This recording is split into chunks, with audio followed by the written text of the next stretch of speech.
Waalaikumsalam warahmatullahi wabarakatuh. Dewan juri yang terhormat serta teman-temanku yang berbahagia. Pertama-tama dan yang paling utama, marilah kita panjatkan puji dan syukur kehadirat Allah Subhanahu wa taala yang telah memberikan kita rahmat dan hidayahnya sehingga kita dapat bertatap muka dalam rangka lomba bercerita Islami tanpa suatu halangan apapun. Salawat dan salam marilah kita sanjung-sanjungkan kewibawaan Nabi besar Muhammad Sallallahu Alaihi Wasallam. Semoga kelak nanti kita mendapatkan syafaat dari beliau. Amin, amin, amin ya rabbal alamin. Dewan juri dan teman-teman yang saya sayangi, perkenalkan, nama saya Dara Isya. Saya perwakilan dari TPI Baitul Shalihin Baecade. Nah teman-teman, kalau kita bercerita tentang seorang nabi yang tidak mempunyai ayah, teman-teman tahu tidak itu nabi apa? Ayo coba tebak itu nabi apa? Ya, betul sekali. Nabi yang tidak mempunyai ayah adalah Nabi Isa alaihissalam.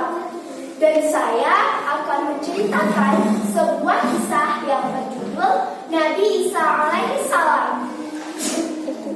Al-Kisah, ada seorang wanita yang telah lama mendiami mihrab di Baitul Maqdis. Hidupnya hanya untuk beribadah kepada Allah. Wanita tersebut bernama Maryam.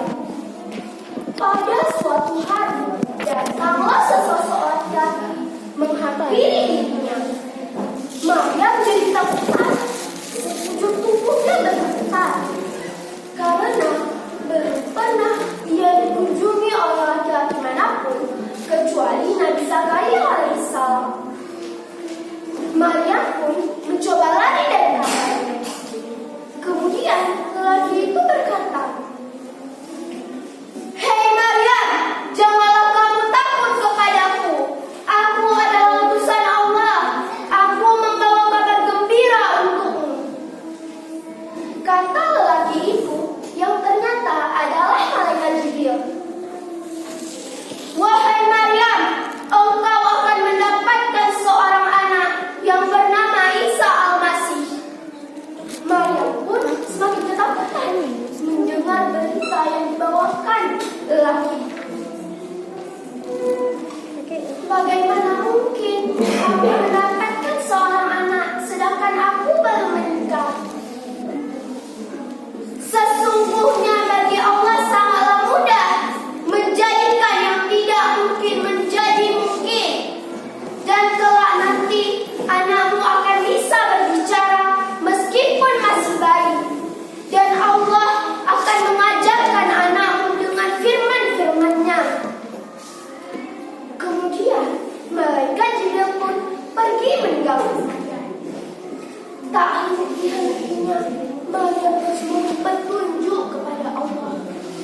Beberapa saat kemudian dia merasakan ada yang aneh di tubuhnya, yaitu dia sedang mengandung seorang bayi.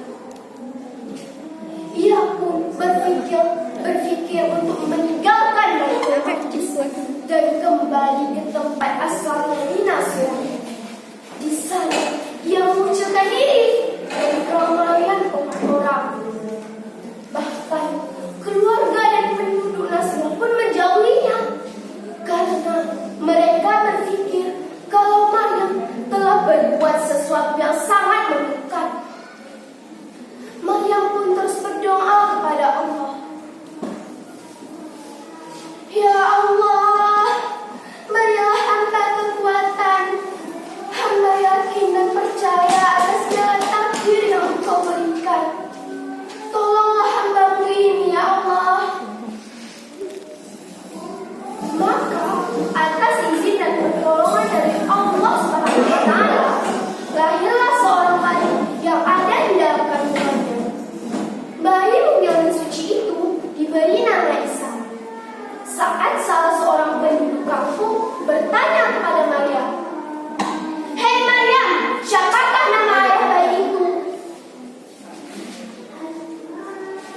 Kemudian bayi kecil itu menjawab, "Aku adalah Allah."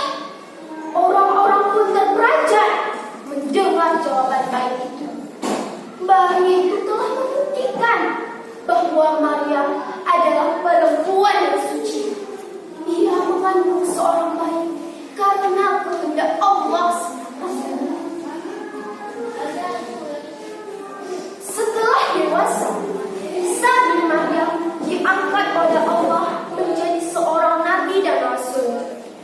Pada usia 30 tahun, Nabi Isa berjuang menyiarkan agama yang benar, membongkar kesalahan-kesalahan dan kesesatan para pendeta-pendeta Yahudi yang telah menyimpang dari ajaran Taurat. Nabi Isa berkata, "Sesungguhnya aku ini hamba Allah. Dia menjadikan aku seorang nabi. Dia memberikan aku kitab suci Injil, dan Dia menjadikan aku seorang yang diberkati dimanapun aku berada." Sebagai seorang nabi dan juga rasul, Isa bin Maryam dibekali dengan berbagai mukjizat yang sangat mengejutkan. Antara lain, ia bisa menciptakan burung dari tanah, dan yang paling menakjubkan, ia bisa menghidupkan kembali orang yang sudah mati. Namun, raja-raja dan orang-orang yang melihat peristiwa ini menyebutnya sebagai sihir. Coba lihat, dia telah membohongi kita semua dengan sihirnya. Aku tidak akan pernah percaya dengan apa yang dia lakukan. Ucap mereka yang tidak pernah percaya pada yang dilakukan oleh Nabi Isa alaihissalam. Dalam dakwahnya itu, Nabi Isa dibantu oleh para sahabatnya, antara lain Simon dan Judas Iskariot. Kemasyhuran Nabi Isa ini melebihi para rahib-rahib Yahudi, sehingga para rahib-rahib Yahudi menghasut pemerintah untuk menangkap Nabi Isa dengan tawaran hadiah yang sangat besar. Karena tertarik hadiah, salah seorang murid Nabi Isa sendiri, yaitu Judas Iskariot, telah berkhianat dengan memberitahukan tempat persembunyian Nabi Isa alaihissalam. Ketika Nabi Isa dikejar, beliau bersembunyi di sebuah gua. Kemudian Allah mengangkat beliau ke langit. Adapun Judas Iskariot yang pada saat itu berjalan paling depan, dia disumpahkan oleh Allah seperti Nabi Isa alaihissalam. Dia pun ditangkap dan dibawa ke kerajaan. Dia dihukum mati dengan cara disalib hidup. Dia pun dibawa ke Golgota dengan memanggul salibnya dan diberi mahkota kawat berputih. Kekuasaan Allah Subhanahu wa Ta'ala lebih dan melebihi segala-galanya. Rencana manusia mungkin saja berhasil, tetapi rencana Allah lah yang sudah tentu terjadi dan terlaksana. Nah teman-teman, dari kisah ini dapat kita ambil hikmahnya, antara lain, jadilah orang yang sabar dalam menghadapi segala ujian dan cobaan yang diberikan Allah. Jangan sampai kita menjadi orang yang berkhianat. Dan yang terpenting, jangan sampai kita menjadi orang